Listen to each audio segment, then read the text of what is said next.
Thank you, Chicago.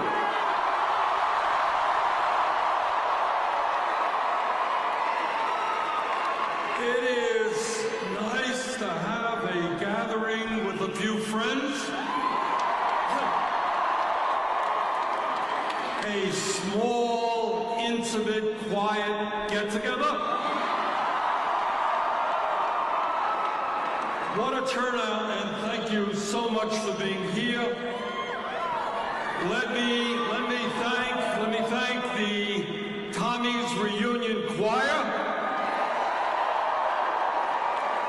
Tina Watson-Conley for that great national anthem rendition. Destiny Harris, Danny Lyon, Ashley Galvin Ramos. Let me thank the Ice Cream King from Vermont, Ben Cohn. Let me thank one of the outstanding members of the U.S. Congress, Ro Khanna. And let me thank my fellow political revolutionary, Senator Nina Turner.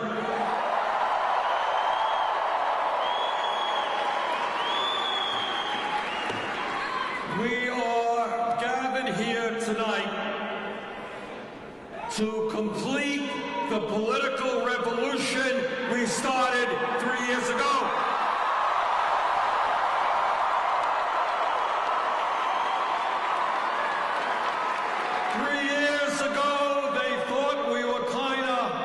Crazy and extreme, not the case anymore. 3 years ago, the ideas that we brought forth here in Illinois and all over the country were rejected by Democrats. Not anymore.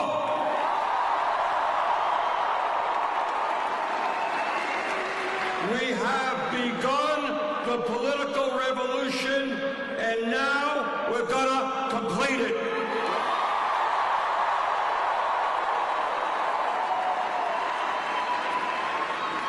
I wanna thank all of you for being part of a campaign which will be unprecedented in modern American history.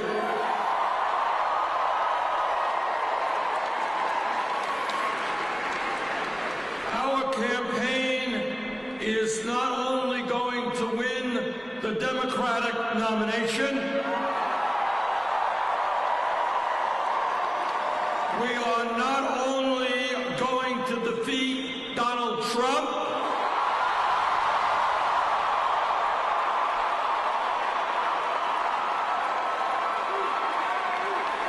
the most dangerous president in modern American history.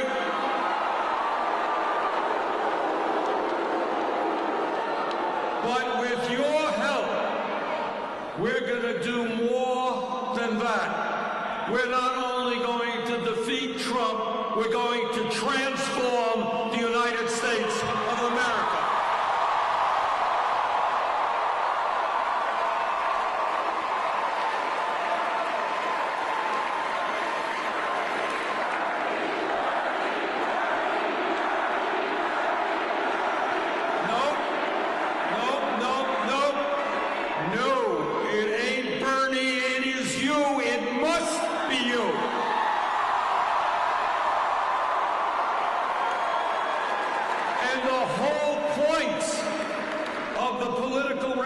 Is that nobody, not Bernie or anybody else, can do it alone. We have got to do it together by the millions.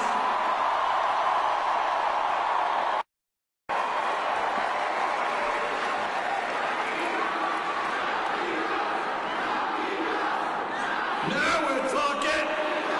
That's right. Together. Not me, but together.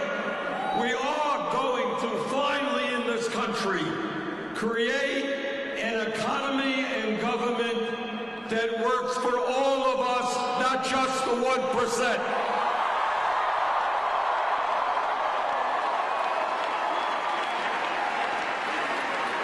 Together, we are going to create a political system which is based on the democratic principles of one person, one vote,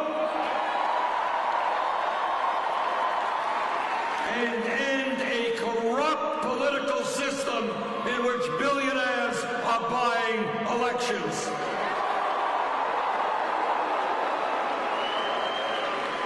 Today, I want to welcome you to a campaign which says loudly and proudly that the underlying principles of our government will not be greed, kleptocracy, hatred, authoritarianism, and pathological lying.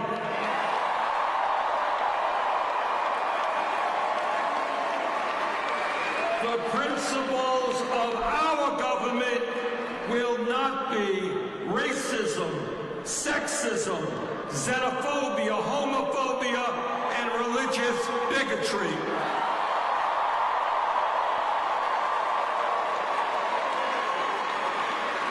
All of that is going to end.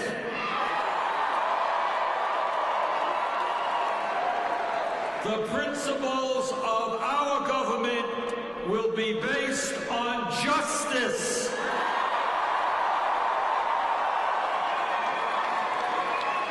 on economic justice, on social justice, on racial justice, and environmental justice.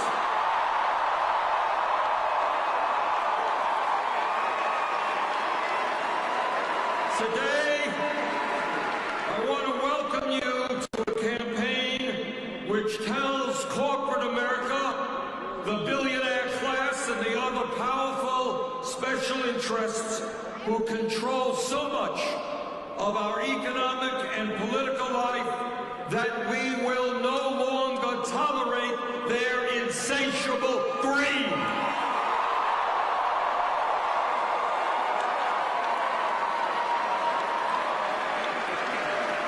Greed which has resulted in our country having more income and wealth inequality than any other major country on earth.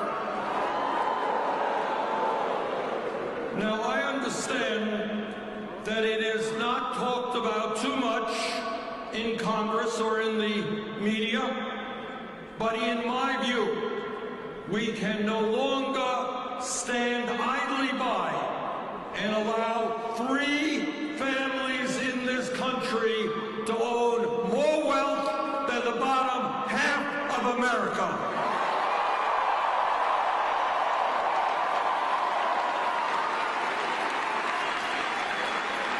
We cannot allow CEOs of major corporations to make over 300 times as much as their workers. We cannot allow the very rich to become even richer, while over 20% of our children live in poverty, while veterans who defended this country sleep out on the streets, and seniors cannot afford the medicine they need.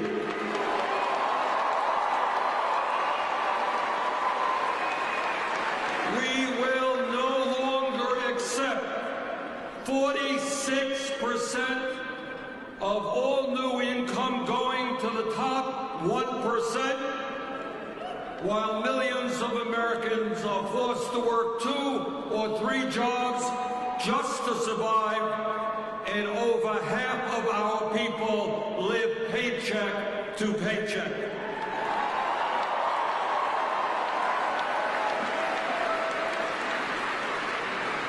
We will no longer accept a situation in which, in the wealthiest country in the history of the world, our younger generation will have a lower standard of living than their parents. They will have lower wages, higher debt, unaffordable housing, and less mobility. Now, I've got 4 kids and 7 grandchildren. Downward mobility is not acceptable to me or the American people.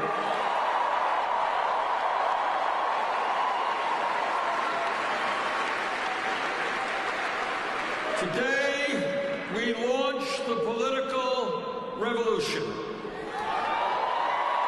But I want you all to be very clear, and it's important that you are understanding what we are up against. This struggle is not just about defeating Donald Trump. This struggle is about taking on the incredibly powerful institutions that control the economic and political life of our country. And I am talking about Wall Street.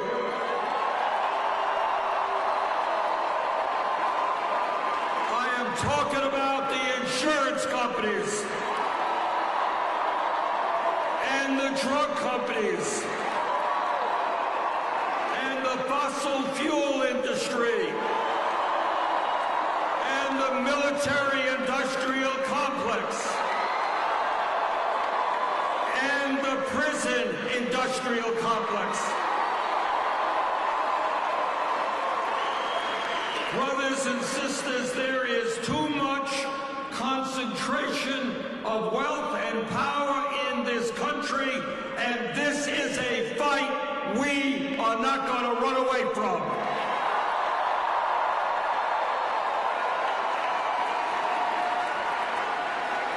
We believe in democracy, not oligarchy.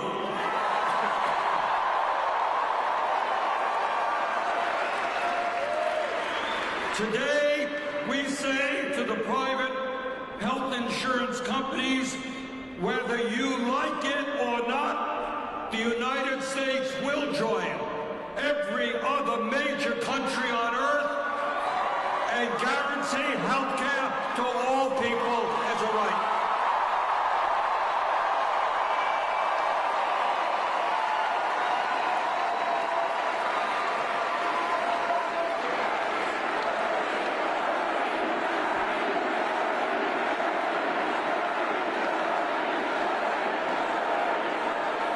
Health care is a human right, not a privilege.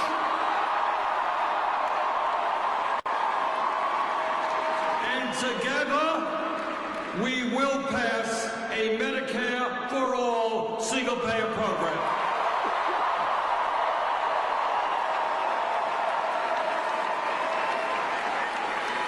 Today, we say to the pharmaceutical industry that you will no longer charge the American people the highest prices in the world for prescription drugs.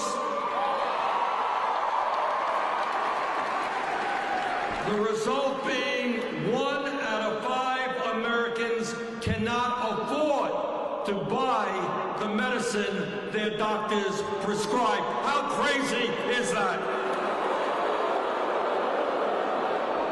Whether they like it or not, the greed of the drug companies is going to end. We're going to lower drug prices in America.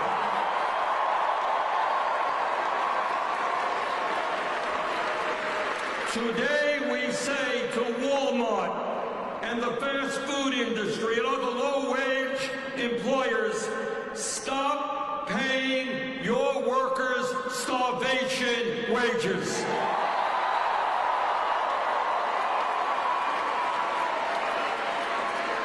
Yes, we are going to raise the federal minimum wage to $15 an hour.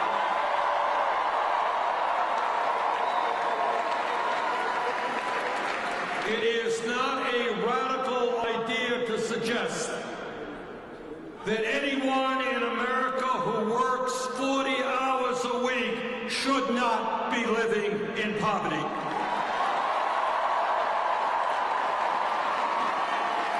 And by the way,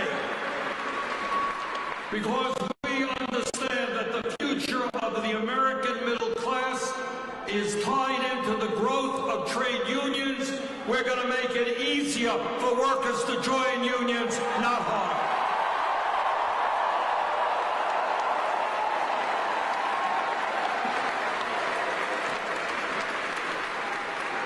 Today, we say to the American people that we will rebuild our crumbling infrastructure, our roads, our bridges, our rail systems, our subways, our water systems, our wastewater plants, our airports, and affordable housing.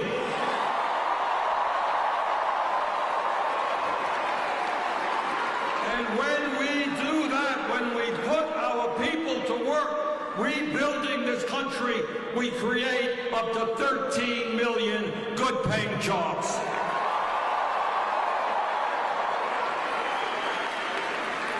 Today, we say to the parents of young children in this country, we understand that 0 through 4 are the most significant ages of a human being, intellectually and emotionally. The children of this country are our future, and we will establish a high-quality, universal pre-K system.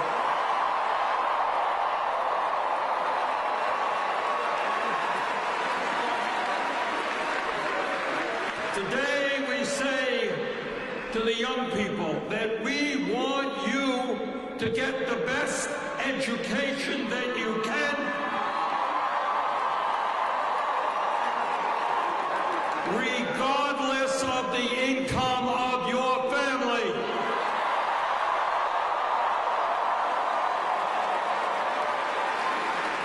Good jobs require a good education, and that is why we will make public colleges and universities tuition-free.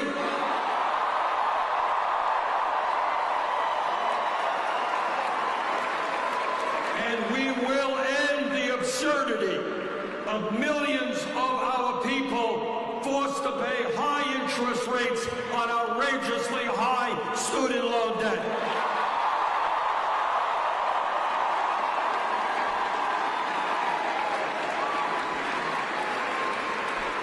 America once had the best educated workforce in the world, and we are going to make that happen again.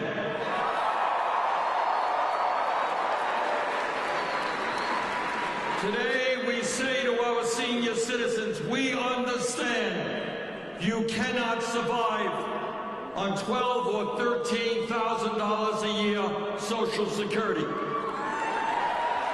My Republican colleagues in the Senate want to cut Social Security benefits. Well, we've got some bad news for them. We are not going to cut Social Security. We're going to expand expedited benefits.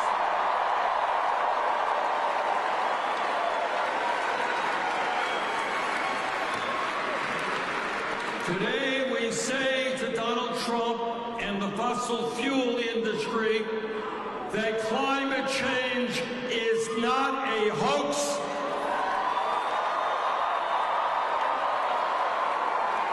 But is an existential threat to our country and the entire planet.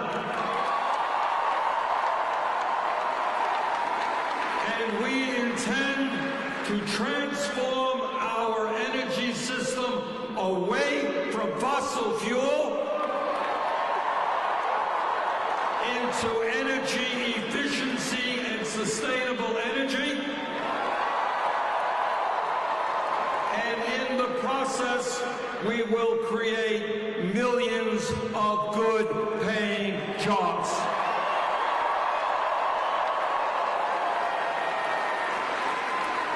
It is clear to me that every one of us has a moral responsibility to make certain that we leave to our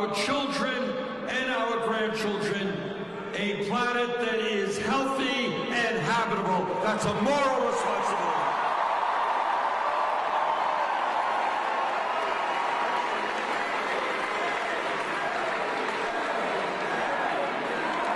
Today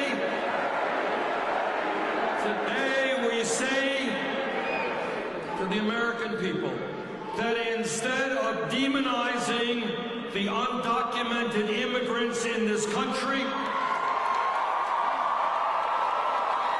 we're sick and tired of the demonization. We are going to pass comprehensive immigration reform and a path towards citizenship.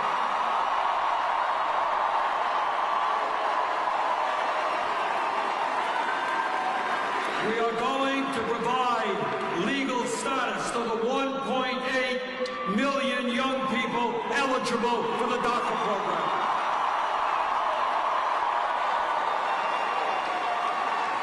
And we are going to create a humane border policy for those who seek asylum.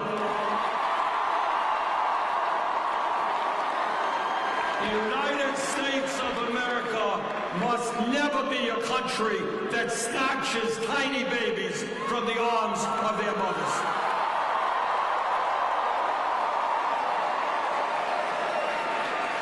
Today, we say to the top 1% and the large profitable corporations, people who have never had it so good, that under Bernie Sanders' administration, we're going to end the massive tax breaks and loopholes that you currently enjoy.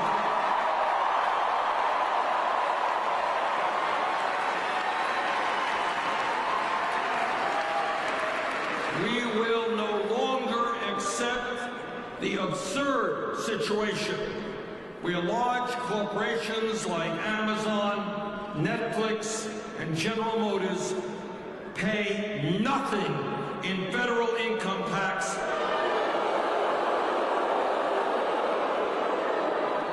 We will no longer tolerate a situation in which the wealthy and large corporations store tens of billions of dollars in the Cayman Islands and other tax havens. Together, we are going to end austerity for working families and bring some austerity to corporate America.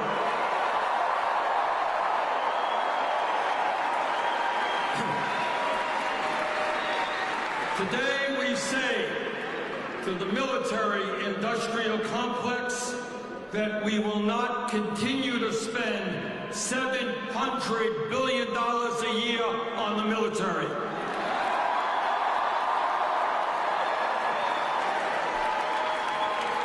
And that is more than the next 10 nations combined. We are going to invest in affordable housing. We're going to invest in public education. We're going to invest in rebuilding our infrastructure. We are not going to invest in never-ending wars.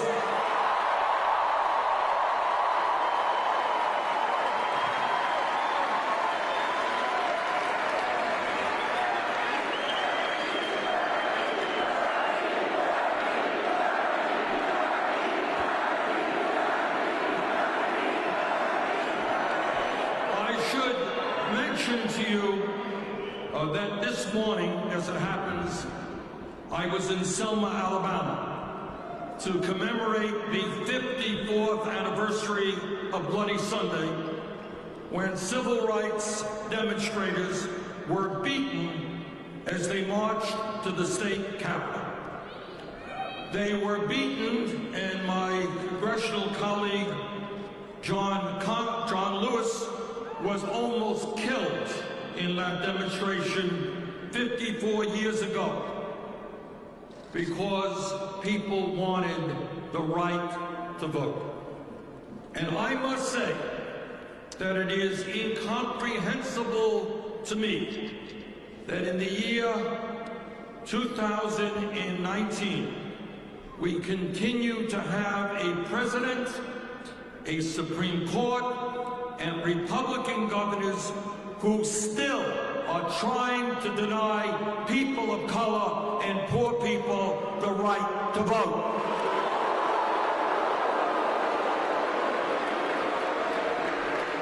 In the last decade, more than 30 states have considered voter suppression laws whose clear intent is to disenfranchise people of color.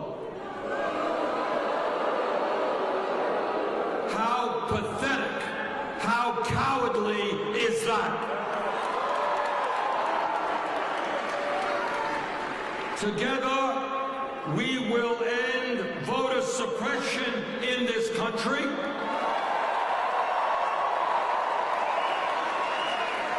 And move to automatic voter registration.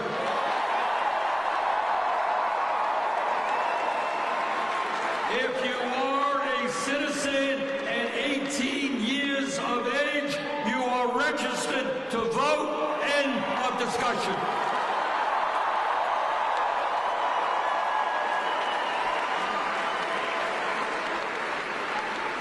And when we talk about civil rights, let me become a little bit personal. As some of you may know, I spent 4 years of my life here in Chicago.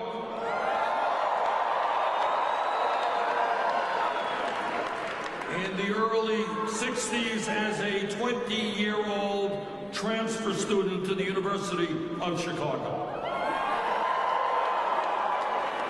Now, I said this before, and I'll say it again, that my 4 years here in Chicago was an extraordinary moment in my life, and very much shaped my worldview and what I wanted to do.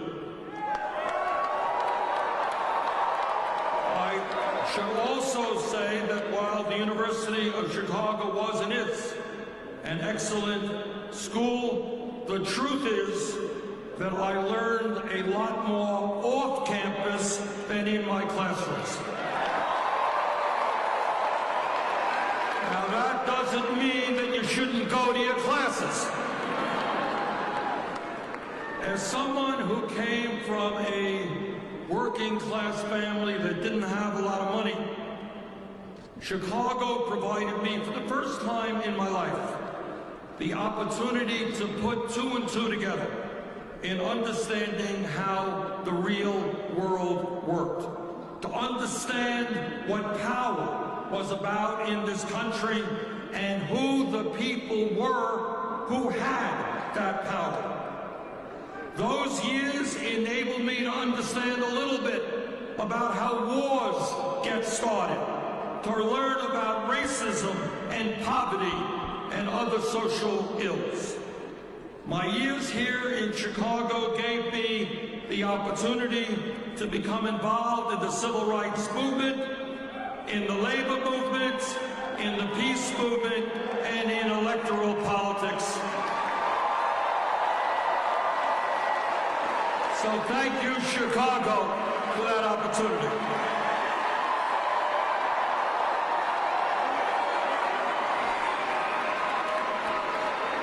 As a student at the University of Chicago in the early 60s, I became involved with a civil rights organization called the Congress on Racial Equality, CORE, which was one of the leading civil rights groups of that period. Now, some of you may not know this, but in the early 1960s, the University of Chicago owned segregated housing. Being audacious young people, black and white, our chapter of CORE wanted to expose the racist housing system run by the university. And so our CORE chapter did something pretty interesting. We sent white couples and black couples into the university-owned housing to pretend that they were looking for an apartment. And you can guess what happened. When the black couples showed up, there were just no apartments available. Sorry about that, there's nothing available for you. But a few hours later, when one of our white couples went in to look for an apartment, somehow, mysteriously, they found a choice of apartments. After documenting that clear pattern of racial discrimination, the students in CORE demanded that the university desegregate its housing.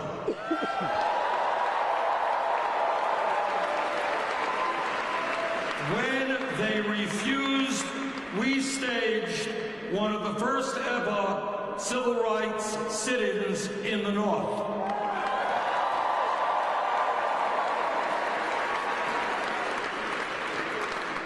What we were doing here in Chicago at that time was significant, but it came nowhere close to what young people our age were doing in the South in groups like SNCC, the Student Nonviolent Coordinating Committee.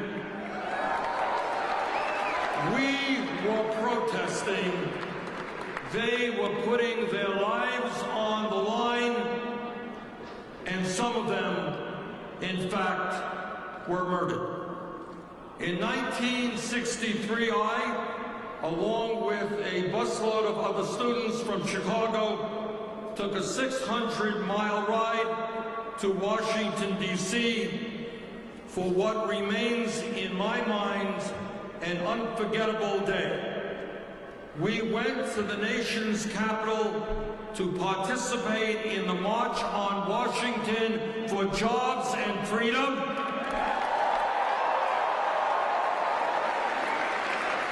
Led by one of the great leaders in American history, Dr. Martin Luther King, Jr.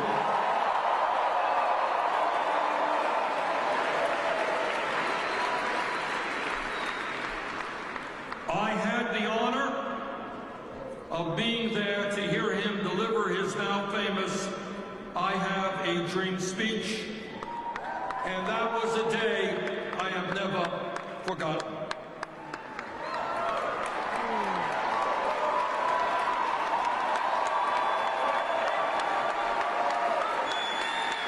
But returning home to Chicago, we knew that we had a lot more work to do. At that time, it was 9 years, it had been 9 years since the Brown versus Board of Education decision, Supreme Court decision, that desegregated schools in America.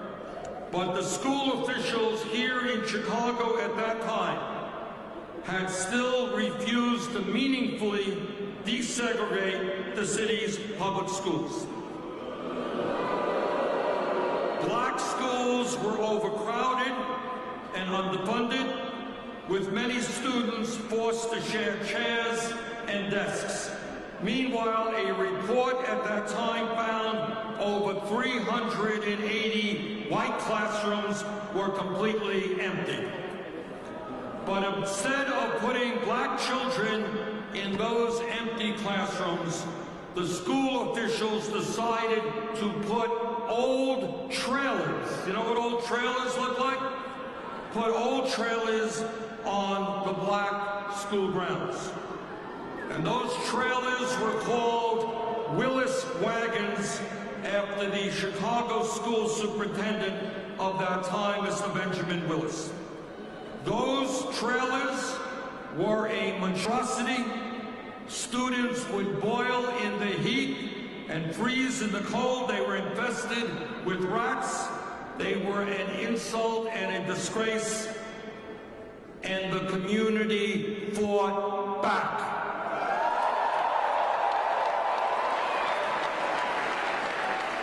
One day, many of us went to the spot where they were planning to put the trailers. We were corralled by the police and told not to cross a line. Well, some of us did cross that line.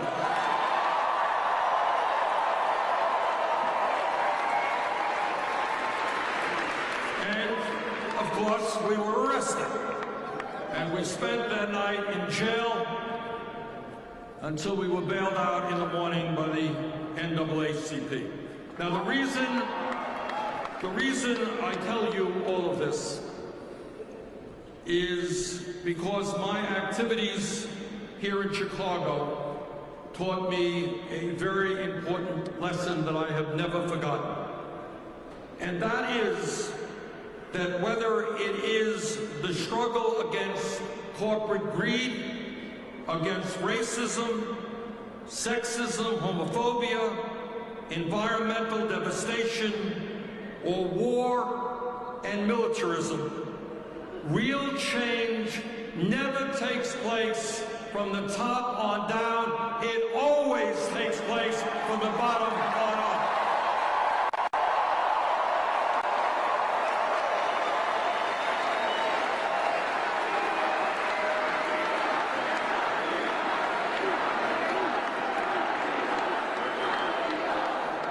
Have we made progress in civil rights in this country since the early 1960s when I lived here in Chicago? And the answer is yes, we have.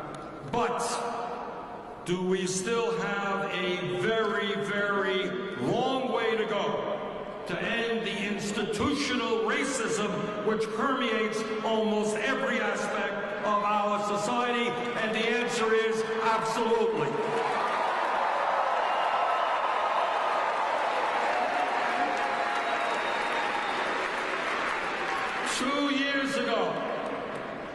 We turned on our televisions and we saw Nazis marching in Charlottesville.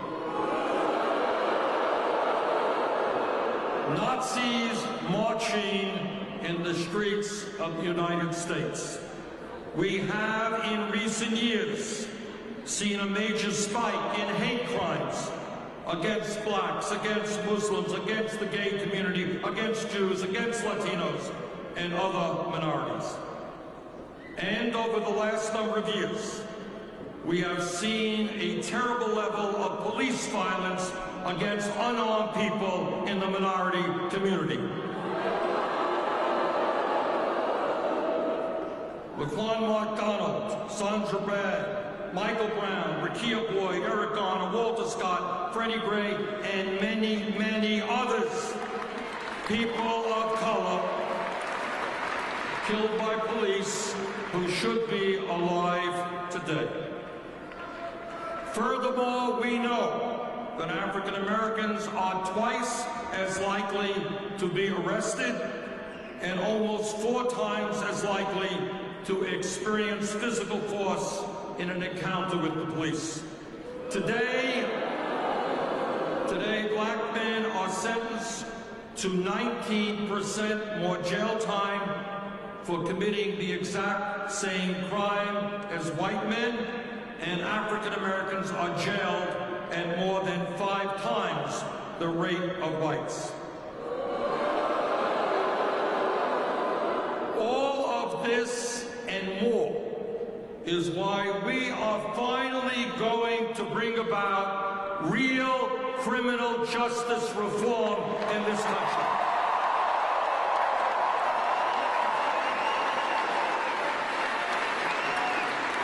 We are going to end the international embarrassment of having more people in jail than any other country on earth. Instead of spending $80 billion a year on jails and incarceration, we are going to invest in jobs and education.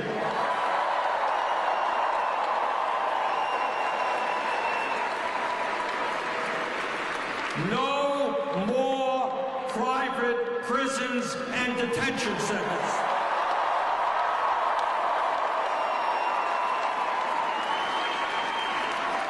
No more war on drugs.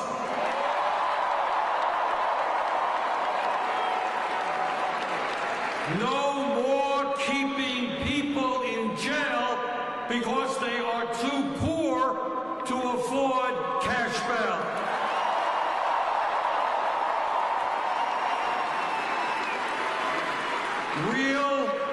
Real police department reform led at the federal level, which says that lethal force is the last resort, not the first.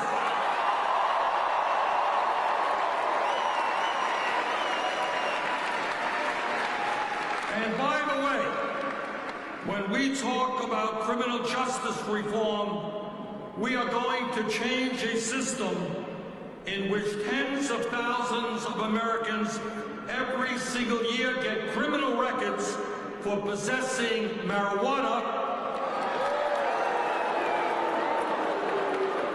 but not one major Wall Street executive went to jail for destroying our economy in 2008.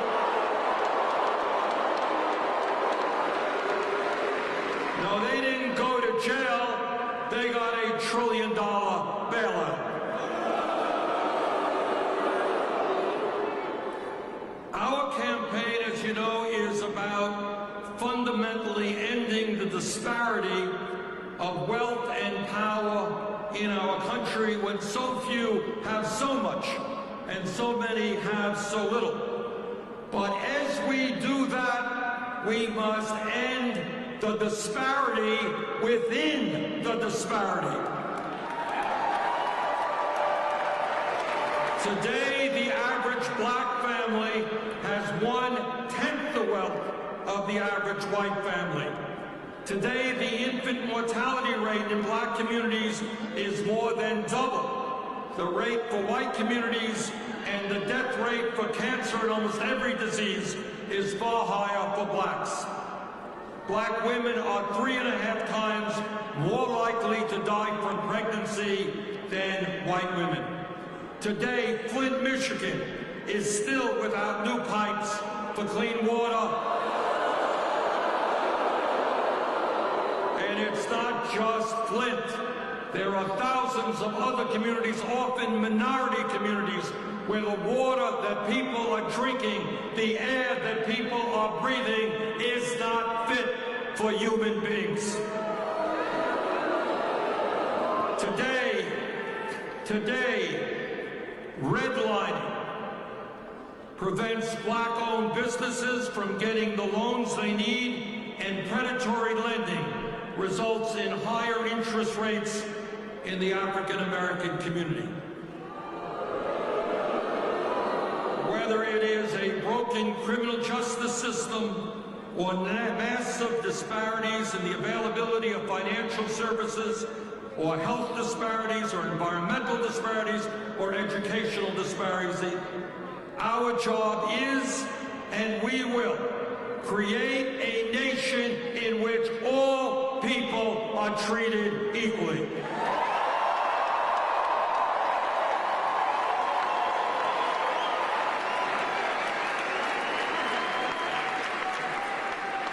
Brothers and sisters, over the last several years, you and I and millions of others have stood up and fought for justice from one end of this country to the other, and we have had some successes. Today, as billionaires and large corporations have attacked unions, destroyed pensions, deregulated the banks, and slashed wages, we have succeeded in raising the minimum wage to $15 an hour in state after state and city after city.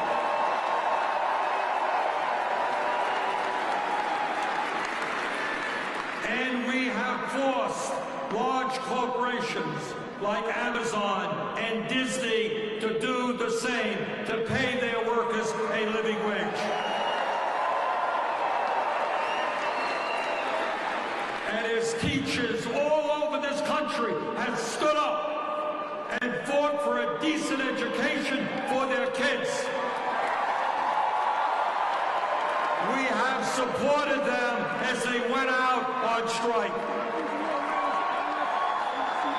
Together, as the forces of militarism have kept us engaged in never-ending wars, we have fought back, and for the first time in 45 years, we have utilized the War Powers Act to move us forward in ending the horrific Saudi-led war in Yemen.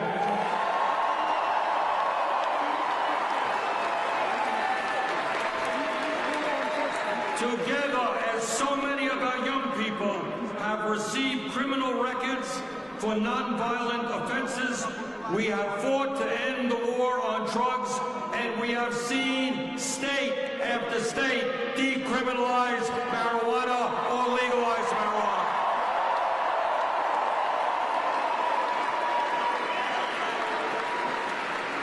And we are beginning to see communities expunging the criminal records of those arrested on marijuana charges.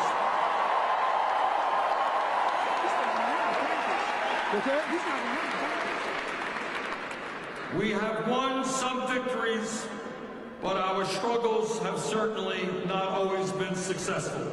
But I am here tonight to tell you, because of all of the work that we have done together, we are now on the brink of not just winning an election, but transforming this country.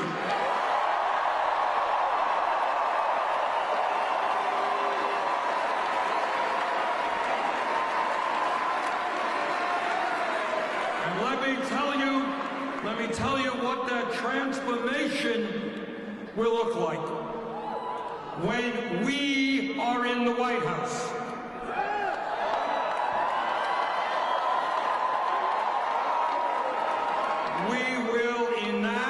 We will enact a federal jobs guarantee to ensure that everyone is guaranteed a stable, decent-paying job.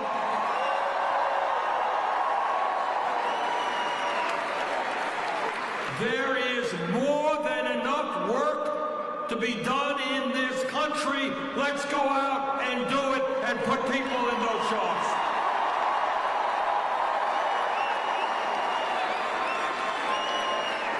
When we are in the White House, we will attack the problem of urban gentrification, and we will build the affordable housing this country desperately needs.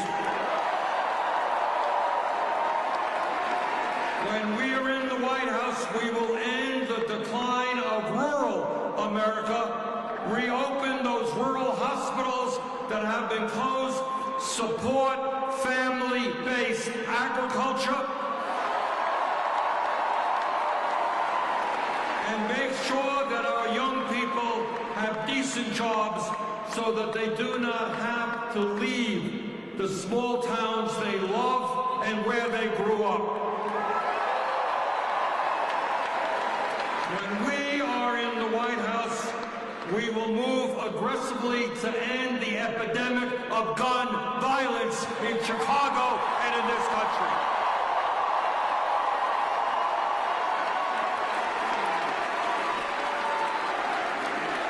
And the NRA notwithstanding, we are going to pass common sense gun safety legislation.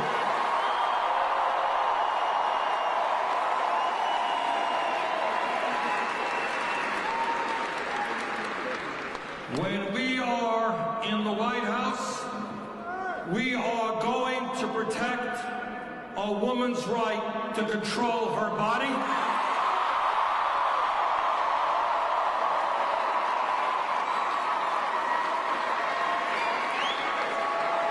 That is not a decision for the federal government or the state government or the local government. That is a woman's choice and nobody else's.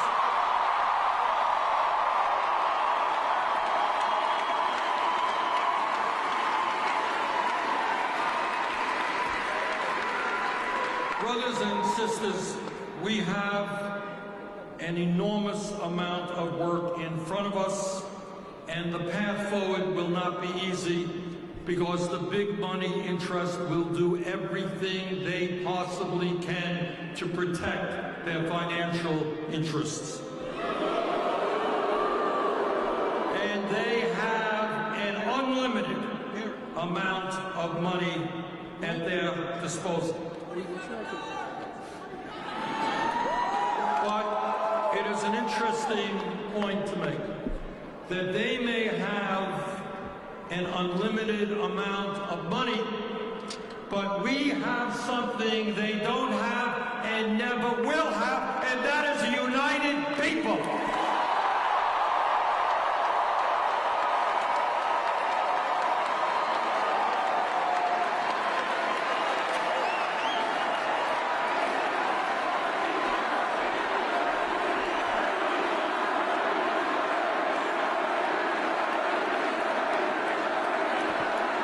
This is what I believe from the bottom of my heart, and that is if we do not allow Trump and his friends to divide us up, if we stand together as black and white and Latino, Asian American, Native American, if we stand together as gay and straight, if we stand together as native born and immigrant, if we stand together as women and men, if we stand together,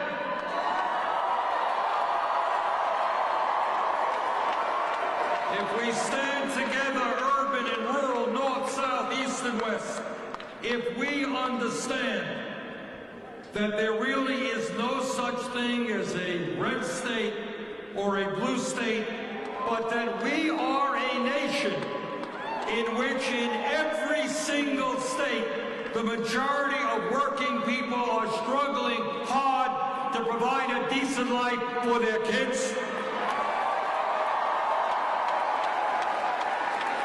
If we stand together, believing in justice and human dignity, if we believe in love and compassion, the truth is, there is nothing we cannot accomplish. Let us go forward together. Thank you.